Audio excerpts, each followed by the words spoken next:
Caribou sur la chaîne en ligne Zuc Plus TV. J'espère que vous n'avez pas oublié de vous abonner sur nos différentes plateformes YouTube, Facebook, Instagram, Newsletter. Mais attention, notre WhatsApp reste le plus 243 995 91 53 66. Vous pouvez nous y laisser un message, une question en ce qui concerne la musique ou la culture de la République démocratique du Congo. Sans transition, on commence. Le festival Amani, l'une des grandes célébrations de la culture en République démocratique du Congo, a célébré sa 7e édition en 2020. Musique traditionnelle, danse folklorique, moderne et contemporaine, musique moderne et autres activités ont été au programme durant les 3 jours de festivités. Nous mettons un accent particulier sur l'islam, qui a eu une place d'honneur dans ce festival. Ceci au travers les artistes du collectif Goma Slam Session, auxquels se sont joints d'autres figures de la Belgique, du Burundi, de Bukavu, etc. Allons directement à la rencontre du collectif Goma Slam Session, qui va nous parler de sa vision, mais également de sa participation à la 7e édition du festival Amani. A tout à l'heure.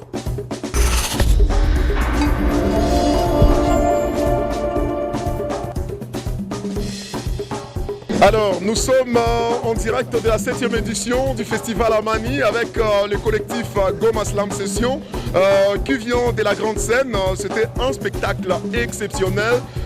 Déjà là, on aura juste quelques petites questions pour les slammers pour savoir combien de temps cette préparation de ce spectacle a pris, c'est quoi les collectifs et également la vision qu'a les collectifs et exactement le message qui a été donné à travers ces prestations. Je peux commencer même avec Ker Tam Tam, Kabouyaya Gislain, bonjour et bonne arrivée. Merci beaucoup. Alors, Kabouyaya, aujourd'hui vous venez de la grande scène du festival Amani. Oui. On en parle. Combien de temps cette préparation a pris? En tout cas, les préparatifs ont pris de manière générale, c'était 10 jours. Donc déjà, on a clôturé aujourd'hui.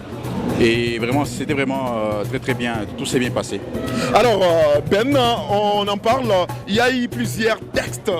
Comment on a fait pour fédérer directement tous les textes qui ont été au rendez-vous?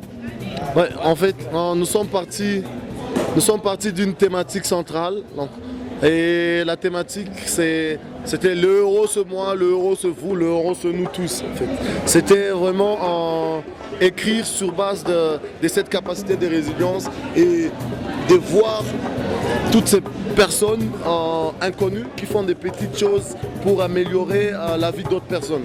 Et c'est comme ça que nous avons porté des textes dans ce sens et on a pensé aux plus grands héros que nous connaissons jusqu'aux petits marchands ambulants de la route. Donc c'est dans ce sens qu'on a fait les trucs. Entre-temps, on a vu des femmes, en tout cas avec plein d'énergie, hip-hop un peu mêlé au slam.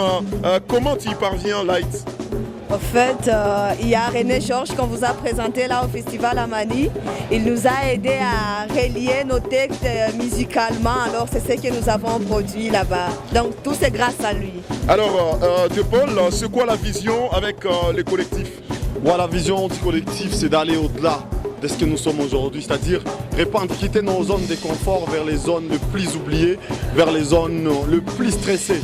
Et c'est dans ce cadre-là que nous sommes en train de percer dans des écoles, dans des quartiers les moins oubliés, les moins lixiers, afin de les rebooster pour qu'ils essaient d'écrire quelque chose, parce qu'on suppose que tout le monde a quelque chose à écrire, surtout avec notre vécu, notre quotidien. Et c'est dans ce cadre-là que la vision du collectif est en train de s'étendre. Alors je te laisse clôturer cette interview avec le fameux cri du collectif. Goma Slam! Goma Slam! Et donc, mesdames, messieurs, c'est comme ça que nous quittons avec le collectif Goma Slam Session qui vient bien évidemment de prester sur la grande scène du festival Amani. C'était un plaisir.